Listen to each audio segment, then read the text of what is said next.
네, 5년 만에 다윗과 대면한 후에 압살롬은 즉시 왕위 찬탈을 위한 행동에 착수합니다. 이것은 하루아침에 나온 행동이 아닌 것을 알 수 있습니다. 그동안 그의 속에서 무르익은 것이 이제 계시되기 시작한 것입니다. 그는 지난 5년 동안 아니면 훨씬 더 그 이전부터 이 야심을 마음에 품었고 이제 드러내놓고 실행에 옮기기 시작했습니다.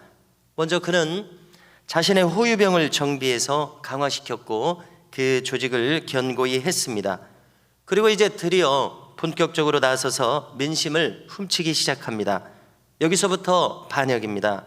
그 구체적인 방법은 송사를 하러 온 예루살렘까지 송사를 하러 온 사람들의 그 송사를 가로채는 방법입니다.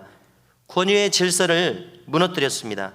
그는 대담하게 다윗 왕에 대해서 정면으로 역심을 드러낸 것입니다. 자, 정말 제정신이 아니라고 할 수 있습니다. 자, 일반 백성들은 최고위층에서 이루어지는 그 정치적인 질서에 대해서 잘 모를 수밖에 없습니다. 압살롬이 이렇게 나서서 송사를 보는 것을 보면 부친이 임명했겠지, 부친이 시켰겠지, 왕이 허락했겠지 이렇게 생각하지, 그 전말을 아는 사람은 안다고 하더라도 소수에 불과했을 것입니다. 건방지게 뭐 하는 짓인가 이렇게 생각하는 사람은 소수였을 것입니다. 왜 백성들과 왕 사이에 지가 이렇게 가운데 끼어서 서나, 이렇게 분별할 판단력이 일반인들은 없었을 것입니다. 더구나 송사를 위해서 왕성으로 올 정도면은 그들의 사정은 급했을 것입니다. 그러므로 그 사정을 즉시 들어주는 이 압살롬에게 마음을 쉽게 빼앗길 수밖에 없었을 것입니다. 압살롬의 교묘함이 이런 곳에서 드러나고 있습니다. 그 좋은 머리를 그는 반역하는데, 민심을 도적질하는데 사용하고 있습니다. 자, 이런 생각은 아무나 낼 수 있는 생각이 아니겠죠. 그런데 그의 비상한 두뇌가 비극을 재촉하고 있습니다. 자, 그런데 우리는 여기서 무엇을 발견합니까? 성품이 왜곡된 자는 한 가지만 어기는 것이 아님을 재확인하게 됩니다. 다윗도 그랬었습니다. 그의 음심은 거짓된 간계로 이어졌고 살인으로 이어졌습니다. 성령의 열매들이 마치 하나로 연결된 것처럼 인간의 죄성도 모두 연결되어 있고 연쇄적인 죄악으로 이어짐을 알 수 있습니다. 자, 야고보 사도는 이렇게 말한 것이 있는데요, 율법을 다 지키다가 하나만 범해도 모든 율법을 범한 것이라 이렇게 말합니다. 참으로 일리가 있습니다. 인간의 죄성은 탐심을 가지면 그것으로 끝나지 않고 또 음심을 가지게 되고 거짓말하게 되며 살인을 가지게 되고 훔치게 됩니다. 실로 한 인간의 죄성은 모든 죄를 향하여 언제라도 치달을 수 있음을 여기서 알 수 있습니다.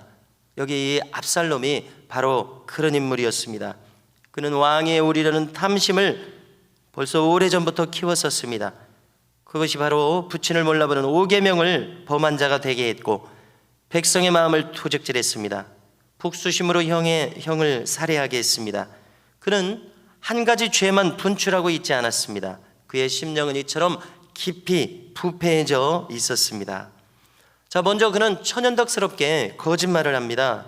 3절을 보니까 재판 행정이 수립되지 않았다고 하면서 자신이 재판을 주재해 주겠노라고 선심을 씁니다. 이것은 전적으로 다 거짓말이었습니다. 그 다음으로 그는 겸손을 가장하는 교묘한 간계를 보입니다.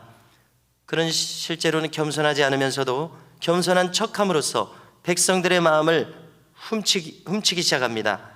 자, 우리가 5절을 보면은요, 재판을 해준다고 하니까 사람들이 얼마나 고맙겠습니까? 고맙다고 하면서 이 높은 사람에게 넙죽절하는 이 민원인을 만류합니다. 그러면서 일으켜 세웁니다. 그리고 손을 꼭 잡아줍니다. 자, 그 사람이 보기에 압살롬 왕자는 다윗 왕에 이어서 서열 2위처럼 보입니다. 황송할 수밖에 없겠죠. 그리고 다윗은 나이가 들어 언젠가 물러서야 하고 자신의 손을 잡은 이 사람은 다음 왕이 될 사람인 것이 느껴집니다. 황공하고 영광스러운 상황이었을 것입니다. 이렇게 압살롬은 손쉽게 백성들의 마음을 도적질합니다. 자, 고린도후서 11장 14절을 보니까요, 거짓 선생들에 대해서 바울은 이렇게 말합니다. 사탄도 광명의 천사로 가장하느니라. 지금 압살롬의 행보가 정확히 이와 같다고 생각이 됩니다. 광명의 천사로 가장한 사탄의 행보, 정확히 바로 이것입니다. 참으로 무서운 일이 압살롬에게, 다윗에게 이 가문에 일어나고 있습니다. 자, 압살롬이 이렇게 행한 것이 4년 동안이나 축적되었다고 이야기합니다. 암논을 살해한 때로부터는 벌써 9년째나 되었습니다. 강산도 변한다는 긴 시간 동안 악이 점점 눈덩이처럼 불어나고 있습니다. 자, 4년이 되자 압살롬은 이제 충분하다고 생각한 것 같습니다. 그는 다윗 왕에게 기별을 넣어서 헤브론에 갈 수 있도록 허락을 받습니다. 자, 7절을 보니까 이렇게 허락을 받죠.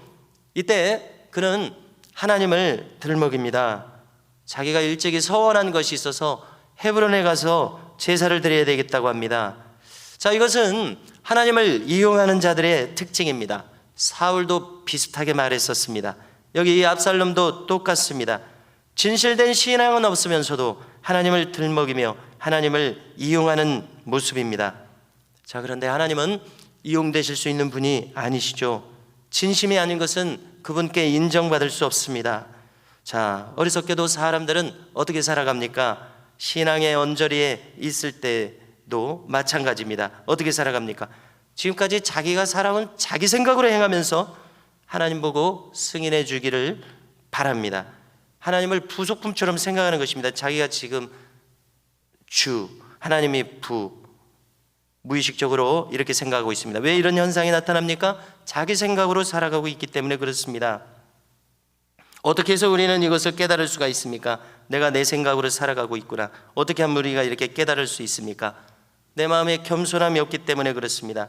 하나님께 불쌍히 여겨달라고 부르짖은 적이 있다면 하나님 앞에 자기를 바짝 낮출 것입니다.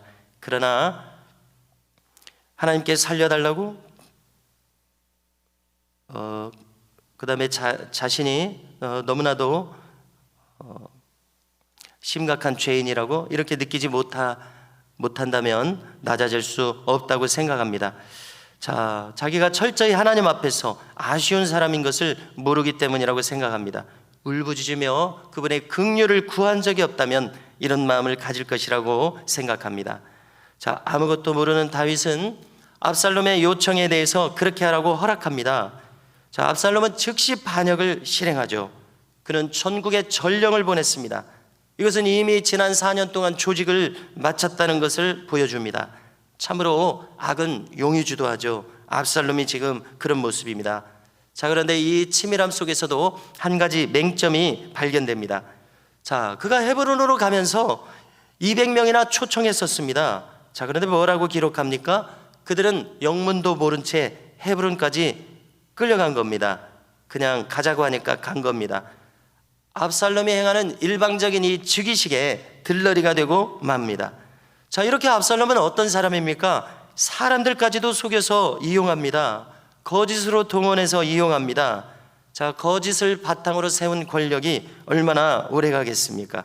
자, 이처럼 압살롬의 반역은 태동부터 붕괴될 조짐을 내포한 채 시작하고 있음을 분별하게 됩니다. 자, 그가 참으로 똑똑한 것 같아도 그 기초가 거짓된 거로 한 치 앞도 내다보지 못하는 어리석음으로 행하고 있다고 생각됩니다. 자, 무엇이 영원한 가치인지 압살롬은 내면이 성숙한 자가 아니므로 그것을 알지 못하고 있습니다.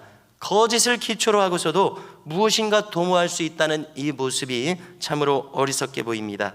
자, 여기에 마지막으로 덧붙여진 것이 있는데요, 압살롬은 다윗의 모사 아히도벨을 청했습니다. 자, 지난주 말씀을 살피면서 확인한 대로 아히도벨은 어떤 인물입니까? 밧세바의 부친 엘리암의 부친입니다. 즉 밧세바의 조부입니다. 아히도벨도 다윗에게 반역한 것을 알 수가 있습니다. 자, 우리는 아히도벨이라는 인물에 대해서 잘 알지 못합니다. 이후에 본문에서 나타나겠습니다마는 이 인물 자체가 배반과 반역의 인물일 수 있습니다. 자, 그런데 한 가지 생각해 보는 것은 밧세바를 범하고 우리아를 살해한 그 다윗에게 실망했을지 모르겠다는 생각을 하게 됩니다. 이도 다윗이 받는 징계 중 하나일 것을 배제하기 어렵다는 생각이 듭니다. 성도 여러분, 압살롬은 첫 단추를 잘못 끼웠습니다. 신앙을 배우지 못했습니다. 온갖 죄성을 드러냈었습니다. 그러나 하나님을 입술에 올리지만 하나님과 무관하게 살아갔습니다. 자, 신앙이야말로 어떤 특징을 가집니까? 나의 마음 씀씀이 하나가 모든 것을 결정하고 있음을 발견합니다. 모든 것을 대변하는 일이 될 수 있습니다. 그러므로 바라기는 오늘도 나의 언행심사 하나하나가 하나님께서 받으실 만한 것이겠는가, 하나님께서 기뻐하실 만한 것이 되겠는가 헤아리면서 하나님의 인도하심을 추구하며 살아가시는 이 하루 되실 수 있기를 주님의 이름으로 축원합니다.